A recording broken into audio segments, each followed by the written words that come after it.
My question is Reiki something that a Christian should be practicing? Say it again, is what? Is Reiki something a Christian should be practicing? The reason I ask this Reiki? is, as you know, Reiki. Reiki. It's a form of energy healing. I know the answer. I just need somebody to talk about this. My mother is a Reiki master, and I keep running into certain things when talking to her. She likes, and not just Reiki, and it's R-E-I-K-I. Oh, just a second. R-E-I-K-I. Okay. And from what I understand, if you go through massage therapy, you have to learn this. But if you could, in addressing this, also address astrology and psychics. You've already addressed speaking to the dead previously, but my mother seems to gravitate towards these three areas, and she attends the Unitarian Church here in Kalamazoo.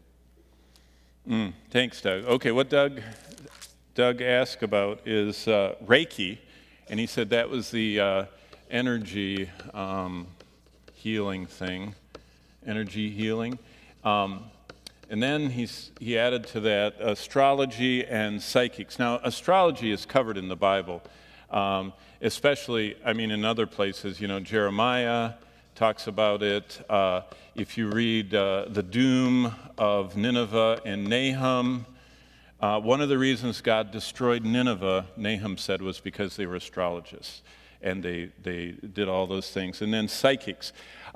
Basically, all of these things come under a larger, and I don't mean to, and so I will say Reiki's bad, astrology's bad, and psychics are bad, because I'm supposed to answer the question and then go more in depth to it. But all of these things go into the fact that there are only two sources of power in the universe. And if it's not, then if it's not God, it's Satan. See, people like this blurred middle part.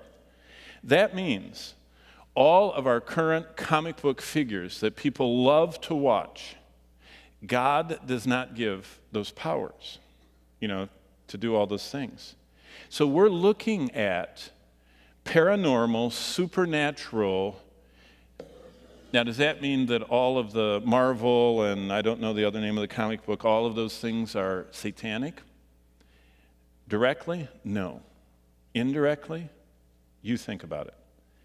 Does it encourage people to think that there are sources of power that aren't this bad, Satan, but certainly God in His Word wouldn't reveal that? So I'll come back and go endlessly on that, Doug, but I would say that always the Bible opposes astrology. He mentioned necromancy, heptoscopy, if you know what that is. Heptoscopy is the foretelling of the future through looking at the liver of animals.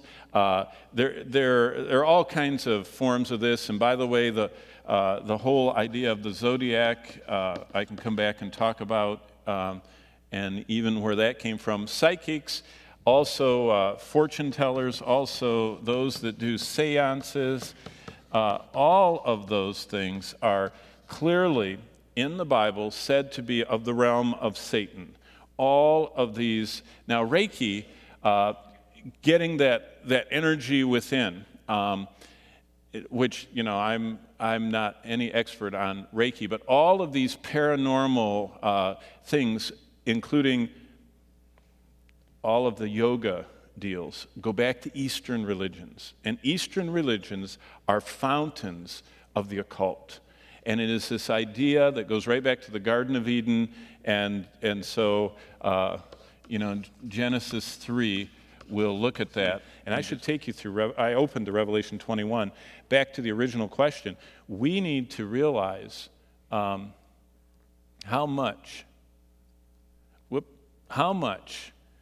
all of this stuff is seeping into. This is something that distresses the Lord. Occultic stuff having anything to do with it in the church is very bad. It grieves and quenches the spirit, and God has said have nothing to do with the unfruitful works of darkness, but rather reprove them. So maybe next week, Lord willing, we can go through and reprove some of the astrology, psychics, fortune tellers, seances, games that get you involved in that, energy stuff, and even this whole blur of the world between Satan and God.